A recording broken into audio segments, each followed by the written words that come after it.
संपूर्ण महाराष्ट्रात सध्या एका लग्नाची जोरदार चर्चा सुरू आहे. हे लग्न म्हणजे प्रसिद्ध कीर्तनकार इंदुरकर महाराज यांच्या मुलीचं लग्न.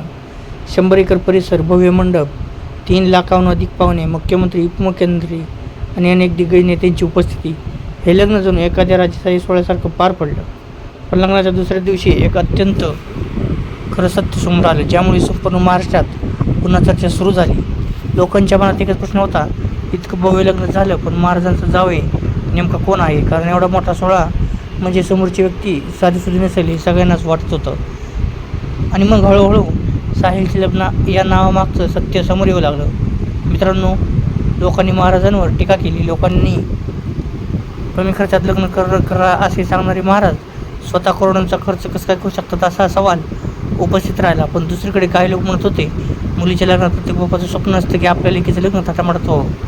मात्र या सगळ्या चर्चेमध्ये सर्वात जास्त उत्सुकता होती ती महाराजांच्या जावयाबद्दल.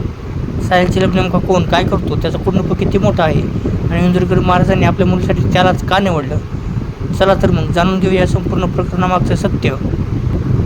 साहिल लग्न एक मोठा उद्योजक म्हणून ओळखला जातो. त्याच्या कुटुंबाचा लॉजिस्टिक आणि रिअल इस्टेट क्षेत्रात मोठा व्यवसाय आहे. पण ही श्रीमंती एका दिवसात आलेली नाही. साहिलचे वडील सुनील चिलम यांचा संघर्ष ऐकला तर त्यांच्या डोळ्यात पाणी येईल.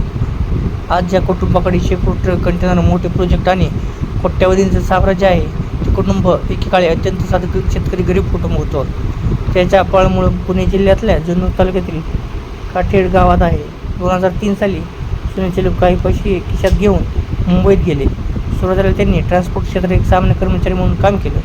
राहण्याची नीट सोय नव्हती, जेवण वेळेवर मिळत नव्हतं. स्वतःचं काहीतरी मोठं उभं करण्याची जिद्द होती. 1 रुपया साठवून त्यांनी पहिला ट्रक घेतला.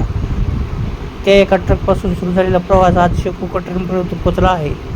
आज नावासेवा पोर्ट परिसरात त्याचा मोठा लॉजिस्टिक व्यवसाय आहे. पुणे ते मुंबई एक्सप्रेस परिसरात त्याची मोठी मालमत्ता असल्याचं बोललं जातं.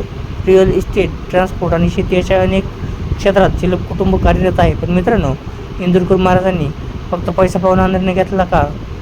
तर उत्तर आहे नाही. त्यांना त्यामागे आणखी एक मोठं कारण आहे, ते म्हणजे अध्यात्म. चिलम कुटुंब पिढ्यानपिढ्या वारकरी संप्रदायाशी जोडलेलं आहे. दरवर्षी आषाढी आणि कार्तिकी वारीत ते सेवा करतात. पनवेल परिसरात वारकऱ्यांसाठी अन्नदान आणि निवासस्थानाची व्यवस्था करतात. परिणाम विठ्ठल भक्ती आणि संस्कृती या माध्यमातूनच इंदुरकर महाराज आणि चिलम कुटुंब ओळखले जाते. ही ओळख कालची नाही तर तब्बल 15 ते 20 वर्षापूर्वीची आहे. ज्ञानेश्वरी आणि साहिल यांच्यातही समान संस्कार आणि अध्यात्माची जुळलेली नाळ हे ज्या नात्याचं मोठं कारण असल्याचं बोललं जात आहे. साहिल चिलम यांनी इंजिनिअरिंगचं शिक्षण घेतलं. फक्त मोठ्या बापाचा मुलगा म्हणून राहिले नाही तर स्वतःची वेगळी ओळख निर्माण करण्याचा हा त्याचा विचार होता.